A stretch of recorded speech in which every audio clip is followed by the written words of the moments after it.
Ei bine, acolo trebuie să ajungem.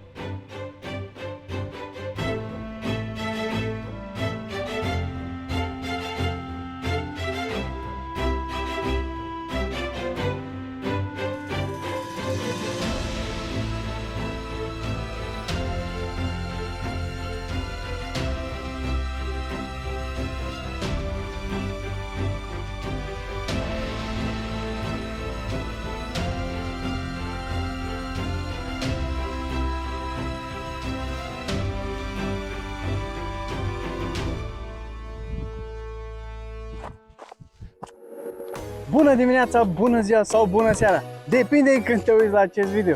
Eu sunt Omul cu Natura și astăzi am revenit. Probabil vă întrebați unde sunt. Haideți să începem de la început, să vă spun exact unde am pornit și unde ne aflăm acum. Cei drept, suntem în natură, suntem în drum spre un punct înalt, acolo, și vrem să descoperim astăzi cineritele. Probabil vă întrebați ce înseamnă cinerite? Vă explic pe parcursul videoului, dar sunt niște stânci care practic sunt unice în țară, la noi în România. Iar în zona aceasta nimeni nu s-a aștepta să existe. Haideți să le descoperim, dar să începem de la început. Eu îmi continui drumul, priviți începutul. Uitați, ocrotiți natura!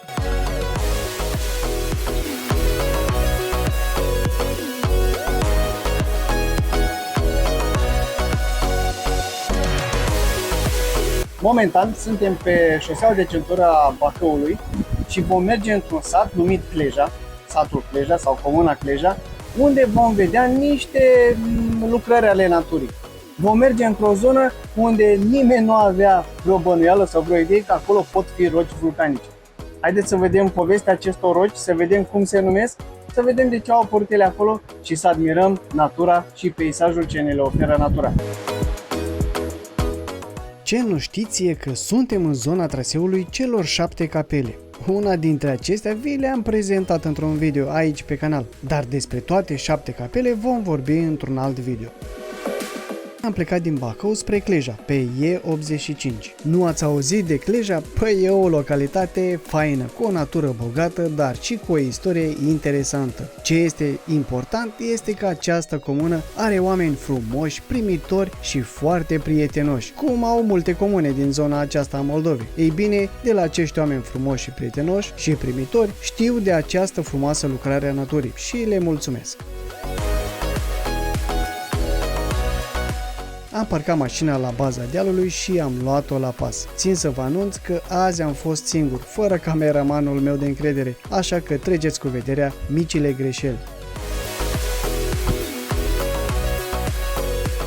Drumul nu e greu, dar natura te întâmpină cu mici surprize comestibile pe alocuri. Sunt vreo 2 trasee către acest vârf, unul prin satul Somușca și unul chiar aici prin Cleja. Dar conform sfaturilor unor prieteni de-ai locului, prin Cleja e cel mai spectaculos și veți vedea.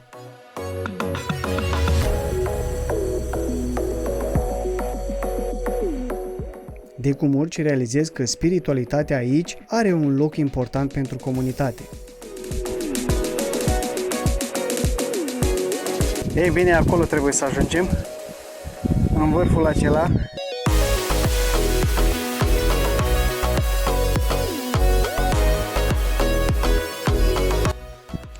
După cum v-am zis, sunt 2 trasee de urcat pe aceste stânci. Unul e prin Somușca și unul e pe aici, prin Cleja. Ăsta prin Cleja e mai solicitant, dacă și căldura e puternică și cum astăzi este foarte cald, mă solicită destul, dar nu renunț și deja se vede de aici, o să vă arăt și vouă. Mergem până la stâncă.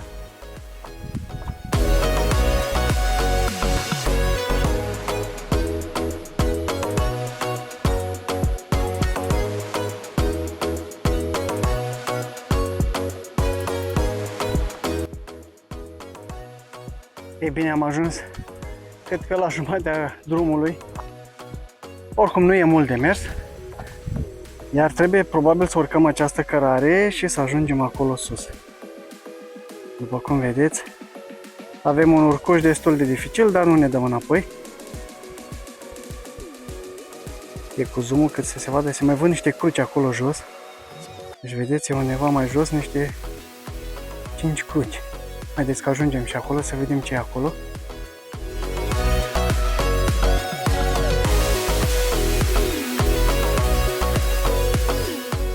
Am mai luat o gură de hidratare și m-am pornit la drum, unde atât în față cât și în spate, natura era impunătoare.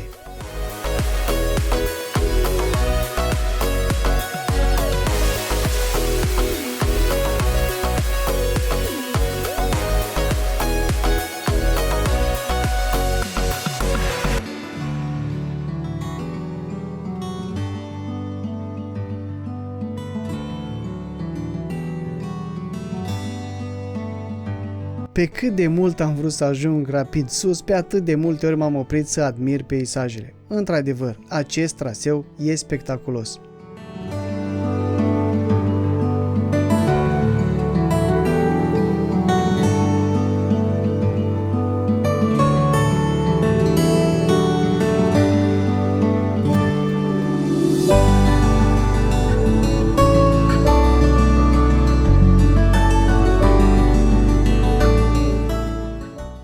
Am ajuns în linie dreaptă, mai avem puțin până sus, să vedem acele roci vulcanice unice și uitați ce peisaj avem de aici. Un peisaj absolut fantastic.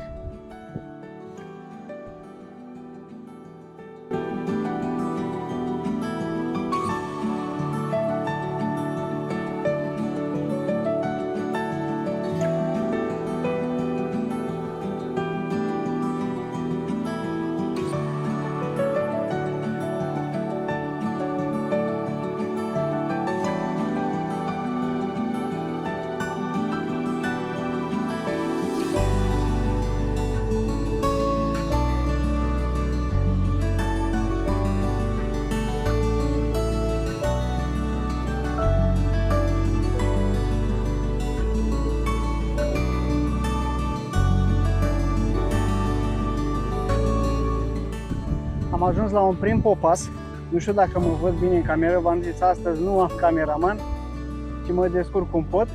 Am ajuns la un prim popas, cele 5 cruci, sau după cum le numesc locuitorii zonei, cele 5 răni. Probabil aici se fac procesiuni religioase și aceste cruci au o semnificație aparte.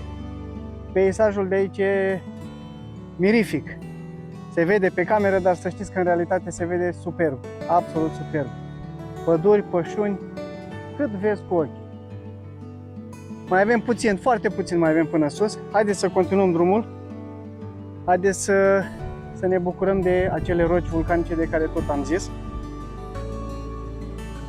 Continuăm!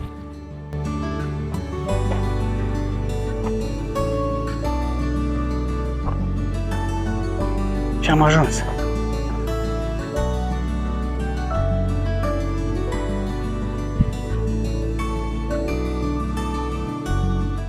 Și stânca se numește Cinerite de Nutasca Ruseni, un monument al naturii.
După aproximativ o oră de urcat, lejer și cu pauze de filmat, am ajuns pe dealul celor 3 cruci, sau dealul Cineritelor Nutasca Ruseni.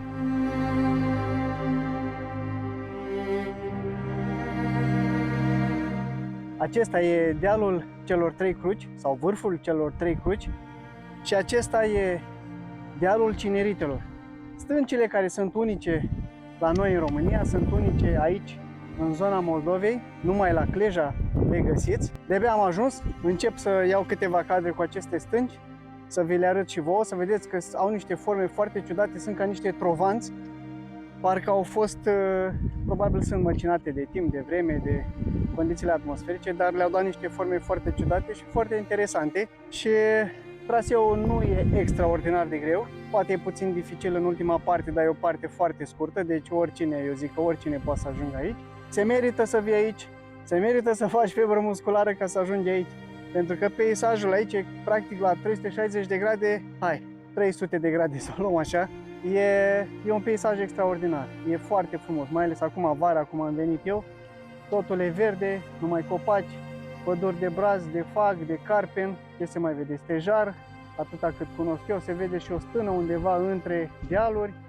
E foarte frumos, e foarte, foarte frumos. Vă sfătuiesc să veniți aici, pentru că e un loc unic, păcat că nu e prea promovat, pentru că aici natura ne oferă lucruri interesante și peste tot natura poate să ne ofere lucruri interesante. Și haideți să le studiem, aceste roci vulcanice, haideți să vedem și să vedem ce e curios la ele. Dar ce or fi cineritele astea? Cineritele de Nutasca Ruseni este considerat un monument al naturii și zona este o arie naturală de tip geologic protejată de interes național. Aceasta este situată în sud-vestul Moldovei pe teritoriul comunei Cleja, din județul Bacău. Aceste roci stânci nu sunt altceva decât cenușă vulcanică cimentată expusă la zi, numite cinerite andezite. Din ce se vede, ele sunt fragmente mici, dar și fragmente mari de andezite. Cum au apărut ele? Aici e vorba de activitatea vulcanică pe zona vestică a Carpaților Orientali. Deci ele s-au format acum milioane de ani, în orogeneza stirică, adică în acea perioadă când se formau munții, prin coliziuni tectonice și deformarea scoarței terestre. Sună puțin științific aceste informații, dar fac parte din evenimentele geologice cu impact mare asupra naturii. Mai simplu, cineritele sunt roci formate din cenușă fină provenită din timpul unei erupții vulcanice și apoi s-a cimentat în timp. Straturi de cenușă solidificate. Bă, ce periculos arată ăsta! Zici că acum cade la vale, vrem să nu cadă și acolo. Deci mare grijă dacă ajungeți aici. E un loc frumos, e un loc unic, dar e și foarte periculos. Poate deveni foarte periculos. Să vedem și pe ăștia jos aici. Și mai sunt și în dreapta. E interesant. Uitați ce formă are el acolo. Ce fain e lucrat, zici că sunt valuri.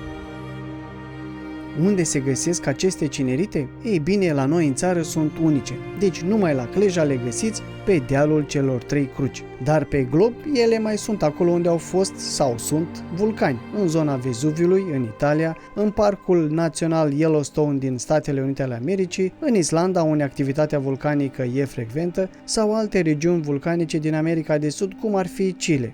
Ăla e ca un sfinx aici, care un sfinx, dar nu știu cu ce nume să-i dau. Zici că e Johnny Bravo. Dar ăsta e impunător aici, dar pare destul de periculos aici. Zici că se rupe cât ai clipi.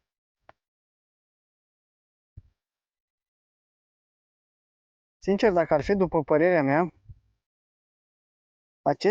acești bolovani de aici, parcă ar fi căzut de sus de acolo. Deci, exact de acolo parcă ar fi căzut, de-a lungul timpului. Și la cum stau cei 3 bolovani, dacă se văd, cei 3 crăpați acolo, 1, 2, 3, și ăștia parcă ar da să cadă imediat, până și ăștia de lângă, ăștia 2. Deci, pare a fi un loc frumos, unic, într-adevăr, dar și periculos în același timp. E periculos și îl facem și noi, pentru că, ia uitați, gunoaie acolo, dacă se vede. Și e trist că sunt gunoaie aici. Se văd straturile, dacă vă uitați, se văd straturile. Focalizează camera pe acolo, se văd.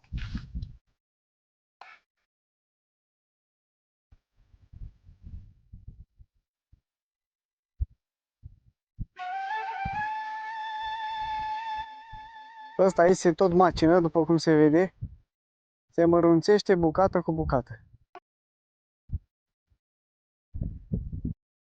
Ce nu v-am zis de la început și e de luat în serios, la modul cel mai serios, e că trebuie să aveți mare grijă dacă veniți aici, deoarece aceste stânci sunt foarte înalte pe alocuri, 5, 6, 7, 8 metri, și nu sunt garduri de protecție, nu sunt delimitatoare. Oh! Și grijă mare că puteți aluneca. Dacă nu aveți echipament de protecție, e foarte periculos. Stâncile e perlit vulcanic. Dacă se bate în el, se aude exact ca un gol. Auziți? Nu știu dacă se aude. E exact ca un gol. E practic stâncă expandată, e cenușă vulcanică. Și aveți mare grijă aici. Una, nu sunt protecții pentru înălțimi și să nu alunecați. Pământul de lângă stânci e foarte alunecos. E ca un nisip întărit. Așadar, grijă mare dacă veniți aici. Nu veniți cu cei mici. Sau dacă veniți, aveți mare grijă cu ei. Și ocrotiți natura pentru că am găsit gunoaie. Am găsit gunoaie și e trist. De ce sunt cineritele de aici, de la Cleja, importante? Pentru că pot oferi informații despre activitatea vulcanică trecută și prin studierea lor se pot înțelege procesele geologice. Se spune că sub vârful acestui deal, numit de străbunii locului Eștenca sau Stânca, se află un izvor despre care o legendă a locului zice că ar ieși dintr-o fântână parfumată. Sincer, pe drum, la urcare, am simțit la un moment dat un parfum lângă un izvor, chiar un miros foarte plăcut ca de flori, dar nu m-am gândit la această legendă. Cine a identificat aceste roci? Geologul Sava Atanasiu, în 1908, a fost primul care a identificat ca fiind cinerite stâncile de la Cleja, la nivelul dealului Pătul, la cota 414 metri. Le-am văzut, dar haideți să vă arăt natura din jurul acestor cinerite. Minunile ce noi le moștenim. Așadar, bucurați-vă de imagini.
Vârful dealului a fost mereu golaș, iar la baza lui ar fi existat în timp o pădure de mesteceni, care a fost cu timpul înlocuită cu niște culturi de vie, de grâu, de porumb, de ovăz.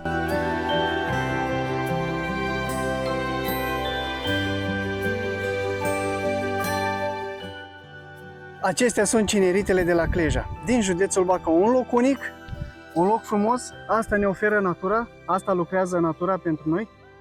Și un loc de asemenea foarte periculos dacă nu suntem atenți. Veniți echipați aici, aveți grijă pentru că nu sunt garduri delimitatoare, eu știu, garduri de protecție, un loc natural. Păcat că cei care vin aici nu prea ocrotesc natura în așa fel, deoarece am văzut foarte multe gunoaie. O să mai strâng și eu în sacul care l-am de gunoi cu mine, deoarece totdeauna port un sac de gunoi cu mine și cât îmi permite și posibilitatea am să strâng. Sunt foarte multe. Oricum, locul e frumos, veniți aici, admirați-l cu grijă, cu atenție, prețuiți-l și ocrotiți natura. Pentru că natura ne oferă totul pentru a putea trăi. Acesta a fost videoul de astăzi. Îți mulțumesc dacă ai rămas până la final.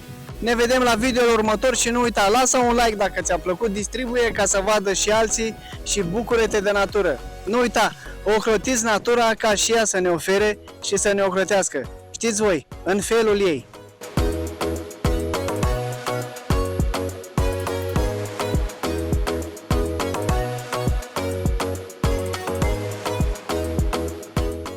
Asta e natura, astea sunt cineritele. Mă bucur că am ajuns aici și sper să mergi și tu. Iar dacă ajungi aici, fii bun, fii responsabil și prețuiește natura, oferă-i respect. După cum s-a văzut, cele 3 cruci erau în recondiționare, deci în viitor locul va fi mai plăcut. Fii responsabil, vino, vizitează și nu uita, ocrotește natura ca și ea să ne ofere și să ne ocrotească. Știți voi, în felul ei.